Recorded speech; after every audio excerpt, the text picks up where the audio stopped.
Halo, oke, selamat pagi, siang, sore maupun malam.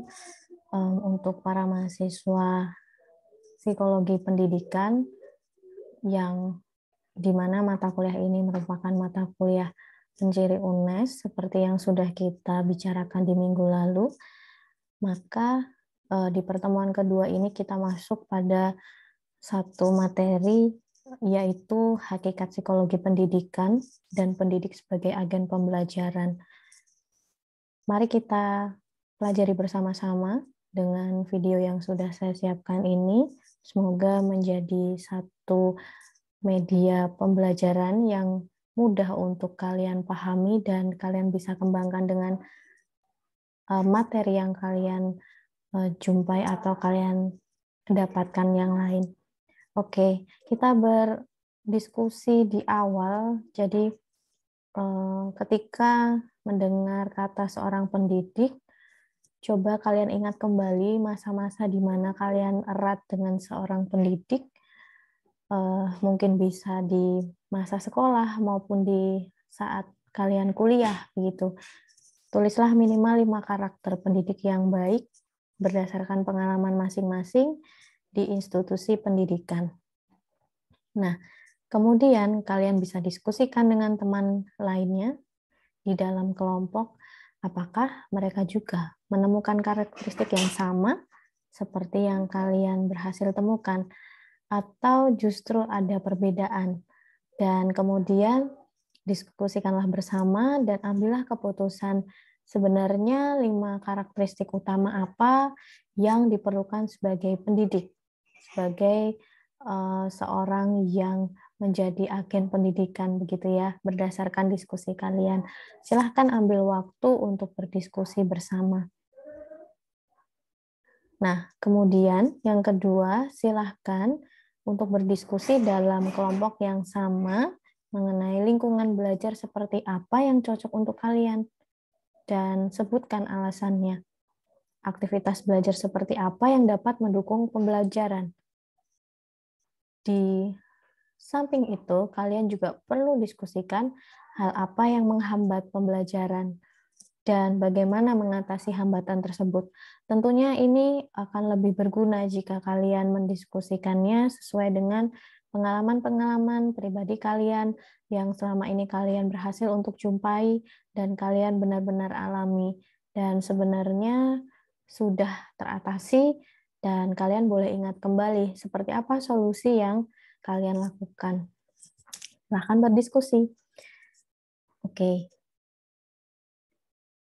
Nah, di materi kali ini tentunya ketika kita membicarakan mengenai seorang pendidik, agen pendidikan, kita sedang membicarakan mengenai human, manusia, begitu ya.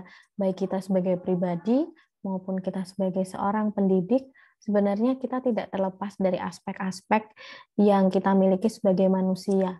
Baik itu biology, psychology, sociocultural, dan spiritual. Setiap kita punya keempat aspek ini dan sangat dipengaruhi oleh faktor internal kita sebagai pribadi, minatnya kita, gitu kan, dan juga faktor eksternal, bagaimana kita tumbuh, di mana lingkungan kita tumbuh, budaya seperti apa kita tumbuh, seperti itu ya. Terlebih karena ini mata kuliah psikologi pendidikan, pastinya kita lebih akan banyak membicarakan mengenai aspek psikologis dalam diri kita masing-masing gitu. Ya. Nah, psikologi pendidikan sendiri sebenarnya apa? Sebenarnya ini adalah kajian tentang manusia dan settingnya memang terkhusus di setting pendidikan. Jadi hal-hal apa yang terkait dengan psikologi pendidikan yang kita akan sepanjang satu semester ini banyak bicarakan gitu ya. Jadi mengenai belajar di latar belakang pendidikan, bagaimana lingkungan belajar, bagaimana proses belajar, pendekatan-pendekatan mengenai pembelajaran gitu ya. Terus ada tentang efektivitas intervensi pendidikan juga yang banyak dibicarakan. ada juga mengenai psikologi pembelajaran dan psikologi sosial tentang sekolah sebagai organisasi. Tidak dipungkiri bahwa dalam aspek pendidikan kita juga melibatkan banyak orang dan banyak pihak. Maka dari itu kita perlu juga memahami seperti apa sih lingkungan sosial yang terkait dengan dunia pendidikan. Nah, selama ini psikologi pendidikan itu tidak hanya berkembang tentunya di Indonesia saja, tapi di banyak negara bahkan mengawali begitu ya secara historical. Professional psychology pendidikan itu banyak juga menjadi perhatian di beberapa negara seperti di Amerika, Inggris, maupun di Indonesia. Jadi kalau di Amerika itu peneliti atau pakar teori psikologi itu disebut psikolog pendidikan. Dan praktisi sekolah juga disebut psikolog sekolah gitu. Nah, kalau di Inggris istilah pakar dan praktisi itu tidak dibedakan. Jadi memang baik itu psikolog maupun bukan, yaitu keduanya merupakan orang-orang yang memberikan perhatian khusus pada bidang pendidikan. Sedangkan bagaimana di Indonesia? Kalau di Indonesia memang di kami yang memiliki basic psikologi, S1-nya tentu harus psikologi, kemudian S2-nya itu harus S2 yang profesi psikologi, sehingga nantinya ketika lulus sudah menjadi seorang psikolog.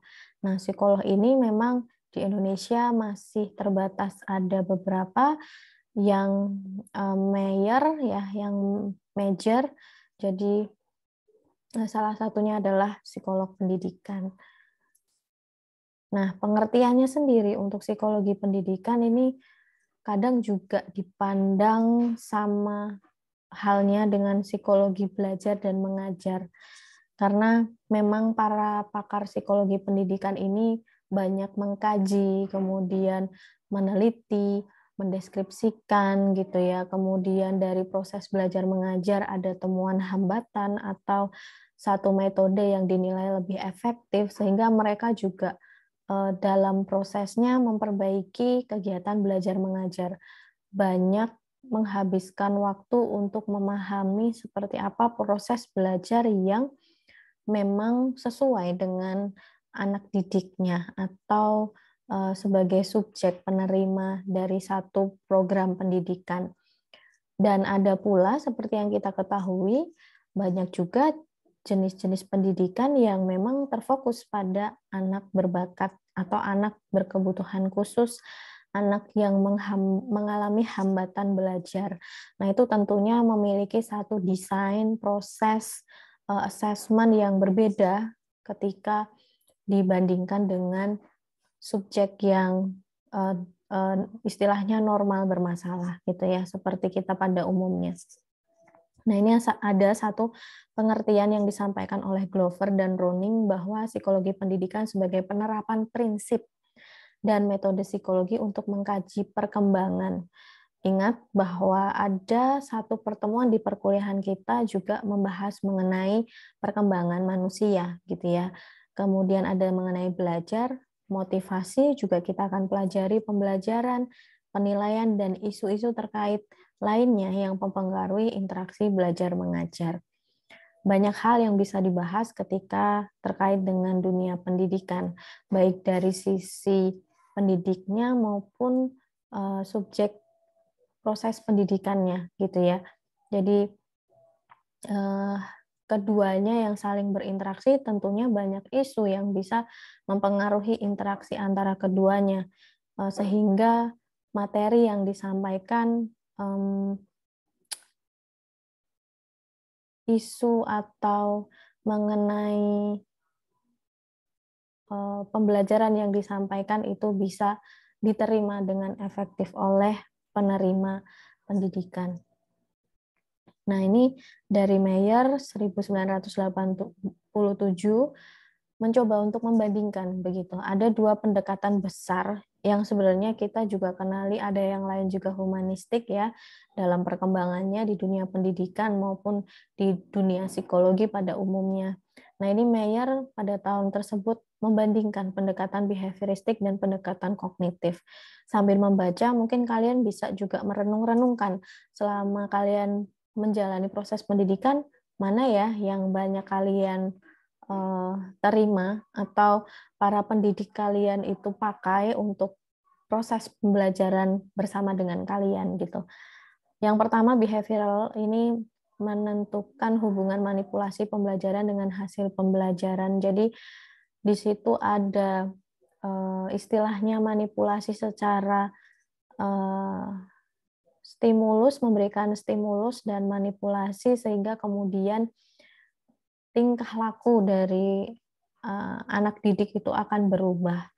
Saya pernah memberikan contoh kepada anak didik kalau itu masih usia anak usia dini ya, misalnya di sekolah dasar atau di taman kanak-kanak, misalnya dia masuk sekolah, dia datang tepat waktu, diberikan stiker, kemudian sampai 1 bulan, ketika dia full mendapatkan misalnya sejumlah 25 stiker, lalu dia akan mendapatkan hadiah yang dia inginkan. Nah, itu pendidik memberikan stimulus gitu ya dan memanipulasi memberikan reward kepada anak didiknya sehingga perilakunya itu sesuai yang diharapkan. Nah, ini tentunya akan berbeda dengan pendekatan kognitif, penentuan faktor internal dan eksternal dalam proses belajar mengajar. Kalau kognitif ini berbeda karena ketika behavioral seperti kita memandang seseorang itu sepenuhnya dikontrol dari eksternal, sehingga tidak ada free will di dalamnya, tidak ada kehendak untuk juga menentukan hasil akhir dari pembelajaran. Nah, ketika ada pendekatan kognitif, ini lebih kepada memahami bahwa manusia itu tidak sepenuhnya dikendalikan oleh proses eksternal, namun juga ada proses internal yang turut menentukan keberhasilan dari proses pembelajaran. Karena tentunya kita punya kemampuan atau kapasitas kognitif di mana kita bisa memahami, kita mengenali dulu, kemudian kita memproses, memahami, sampai kita juga bisa mengevaluasi dari perilaku atau suatu proses yang kita terima dalam kehidupan kita sehari-hari. Nah, apakah kalian bisa dengan mudah memahami perbedaan antara kedua pendekatan ini? Nah, kemudian ini ada beberapa hal lain yang disampaikan oleh para ahli mengenai psikologi pendidikan, yang intinya adalah bahwa psikologi pendidikan itu merupakan cabang psikologi yang mengkhususkan diri pada cara memahami pembelajaran dalam lingkungan pendidikan. Tentunya ketika kita membicarakan mengenai belajar, itu tidak hanya pada setting formal, namun berbagai setting juga kita bisa terapkan di sini. Setting informal, belajar di rumah, bersama dengan orang tua, atau ketika juga sedang belajar dengan teman sebaya. Yang semuanya itu merupakan satu proses di mana kita mencerna suatu hal dan memahami juga mengevaluasinya. Jadi proses belajar itu bisa dilakukan sedini mungkin tentang hal-hal yang paling simpel sampai kita itu tua. Jadi tidak terbatas pada setting formal sebenarnya. Nah, ini peranan psikologi pendidikan sebenarnya tujuannya untuk membantu peserta didik untuk mencapai tujuan pembelajaran, sehingga memang psikologi pendidikan ini berfungsi untuk merumuskan tujuan pembelajaran. Dalam satu proses pembelajaran tentu kita perlu menentukan dahulu tujuan yang ingin dicapai, sehingga kita tahu betul hasilnya nanti seperti apa sesuai dengan tujuannya gitu. Tidak hanya satu kegiatan yang tanpa perencanaan. Nah, itu ya bedanya psikologi pendidikan, proses pendidikan atau hanya pada pertemuan informal. Tuh. Kemudian yang kedua adalah peranan yang kedua, kita juga perlu memahami terkait dengan variasi kemampuan, kekuatan dan kelemahan, dan tahap-tahap perkembangan para peserta didiknya kita. Jadi ketika kita memahami karakter dari peserta didik kita, nah kita bisa menentukan bagaimana nanti prosesnya yang sesuai, tujuan realistis seperti apa yang kira-kira kita bisa lakukan bersama dengan para peserta didik gitu. Kalau kita tidak memahami karakteristiknya, kita tidak memahami variasinya, jangan-jangan tujuan yang kita tentukan itu tidak sesuai dengan para peserta didik kita gitu.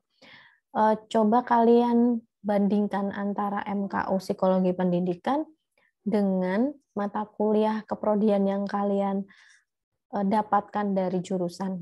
Itu tentunya sangat berbeda terkait dengan variasi kemampuan, kemudian variasi latar belakang mengenai materinya juga gitu. Coba direnungkan bersama sehingga kalian bisa memahami sebenarnya pentingnya memahami karakteristik peserta didik itu seperti apa. Kemudian yang ketiga, peranan psikologi pendidikan tentunya juga pendidik perlu merancang prosedur pembelajaran ya dengan memadukan cara-cara belajar peserta didik, memahami cara memotivasi para peserta didik. Nah, ini sangat menjadi PR teman-teman karena ketika semakin pesertanya itu bervariatif, kita menemukan sejumlah karakteristik yang berbeda-beda yang tentunya juga punya preferensi proses belajar yang berbeda-beda dan termasuk juga cara motivasi diri yang berbeda-beda. Nah, ini tentunya tidak hanya searah dari pendidiknya juga, tetapi perlu kesadaran dari peserta didik. Ini tentunya kita bisa mengajak ketika peserta didik kita memang secara kognitif sudah bisa diajak untuk mengevaluasi. Akan berbeda ketika peserta didiknya itu memang masih pada usia dini ya. Nah, itu memang full menggunakan teknik di mana pendidik memegang peranan yang sangat besar terhadap mereka. Dan tentunya tidak bisa kita terapkan proses pendidikan yang anak usia dini dengan misalnya seperti kalian di dunia perguruan tinggi, seperti itu. Nah, ini juga ada yang keempat mengenai strategi pembelajaran, sehingga kalian juga bisa memahami sebagai calon pendidik ternyata juga dituntut untuk mampu memilih dan menggunakan berbagai strategi dalam pembelajaran. Misalnya seperti saat ini saya memberikan ceramah melalui video, ada kalanya kita juga sinkron dan berdiskusi, kemudian kalian juga ada mungkin membuka video-video tutorial, membaca, ada tugas kelompok seperti video pembelajaran yang akan kalian buat selama 1 semester, ataupun belajar mandiri. Jadi ada kalanya kalian tidak ada proses pembelajaran secara sinkron maupun materi asinkron, tapi kalian menyelesaikan sesuatu tugas dengan cara independent study. Kalian mengembangkan diri kalian dengan waktu kalian belajar secara mandiri. Kemudian evaluasi pembelajaran, ini tentunya sangat terkait dengan materi kita di pertemuan ke-13, di mana pendidik dituntut mampu melakukan penilaian terhadap kegiatan belajar atau pemerolehan hasil belajar yang dicapai oleh peserta didik.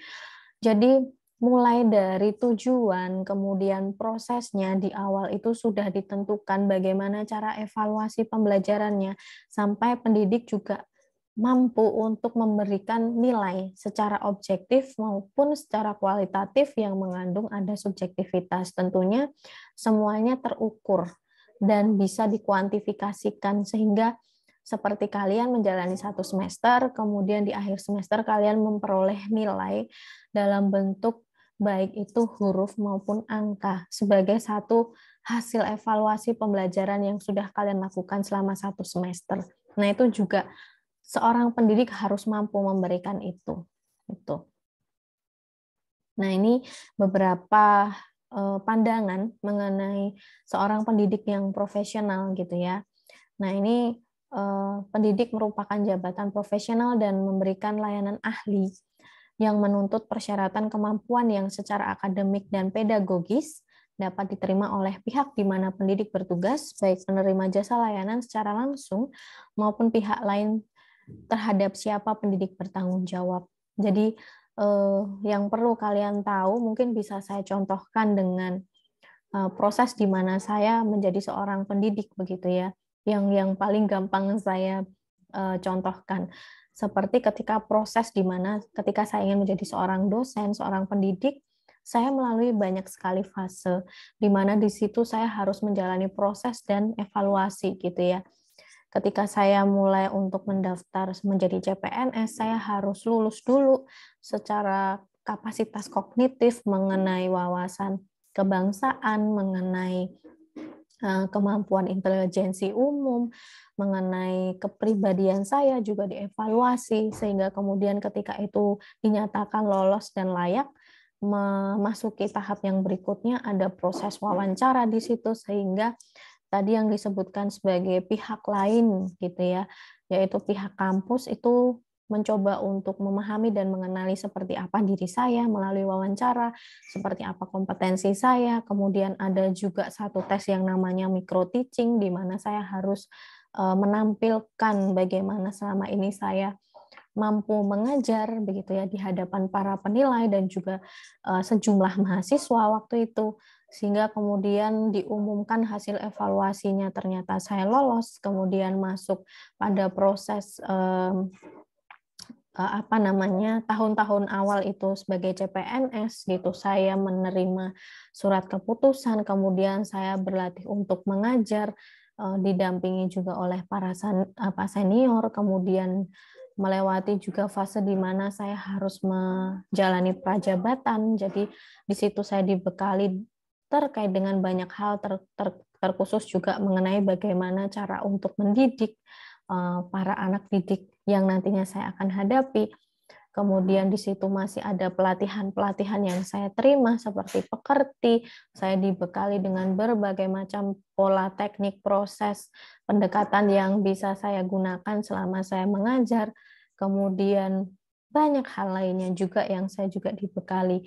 Jadi tidak sesimpel seperti saya hanya lolos tes dan saya langsung menjalani proses sehari-hari tanpa ada satu pembelajaran yang juga saya terima. Yang perlu dicatat di sini adalah seorang pendidik itu juga melalui suatu proses pembelajaran yang kemudian itu juga bisa ditransfer pada anak didiknya, dan tentunya di sini kemampuan akademik secara kemampuan kognitif dan juga kemampuan untuk mengajar atau yang disebut dengan pedagogis ini juga dievaluasi.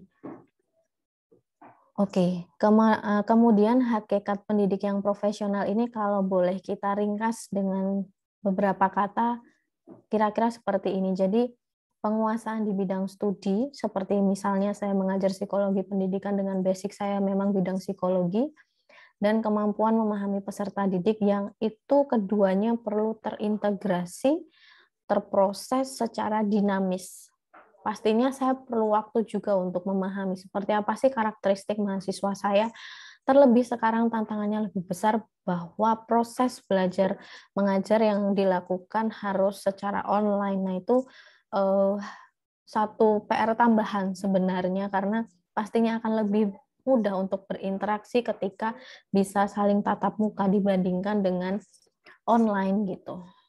Sangat sulit untuk meraih semua para peserta didik ketika memang ada peserta didik yang tidak membuka diri atau tidak memberikan kesempatan interaksi antara pendidik dan juga mereka. Jadi bisa dibayangkan ya teman-teman. Dan ini tentu kita perlu pahami bersama bahwa memang baik pendidik maupun peserta didik adalah pribadi yang unik. Jadi kita perlu berkolaborasi sehingga kita memiliki potensi untuk bertumbuh dan berkembang bersama. Saya tekankan di pertemuan awal, saya butuh kolaborasi, saya butuh kerjasama, sehingga kita bisa saling belajar. Jadi pendidik belajar dari peserta didiknya, dan sebaliknya peserta didik belajar dari pendidiknya. Itulah proses pembelajaran yang menurut saya menyenangkan. Ini ada beberapa kompetensi profil pendidik yang perlu kalian juga ketahui sebagai para calon pendidik, sehingga nantinya kalian bisa mempersiapkan diri di waktu yang ada, sehingga nanti ketika kalian masuk di dunia kerja sebagai pendidik, kalian sudah siap dengan beberapa hal ini. Ya, jadi memang ada peraturan pemerintah nomor 19 tahun 2005 tentang standar nasional dan Undang-Undang nomor 14 tahun 2005 tentang guru dan dosen. Jadi harus memiliki 4 kompetensi utama. Kompetensi pedagogik, art of teaching, jadi kemampuan untuk mengajar, kompetensi kepribadian, kompetensi profesional, dan kompetensi sosial. Ini ada beberapa jenis kompetensi yang bisa secara perlahan kalian baca nantinya dan pelajari. Saya tidak akan membacakannya satu persatu. Semoga kalian bisa memahaminya satu persatu. Ketika nanti ada hal-hal yang tidak kalian pahami, kalian bisa tanyakan ataupun diskusikan di Elena. Ini beberapa kompetensi pedagogik. Kemudian ini beberapa kompetensi kepribadian yang perlu dipunyai atau dimiliki oleh pendidik.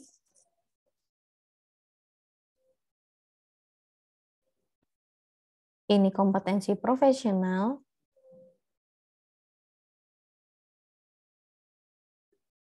Dan ini adalah beberapa kompetensi sosial yang juga perlu dimiliki.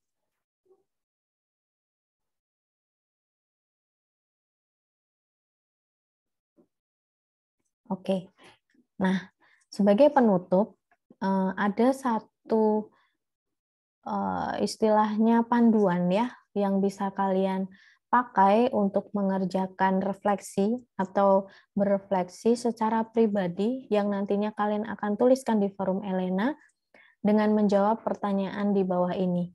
Apakah saya mampu menjadi pendidik?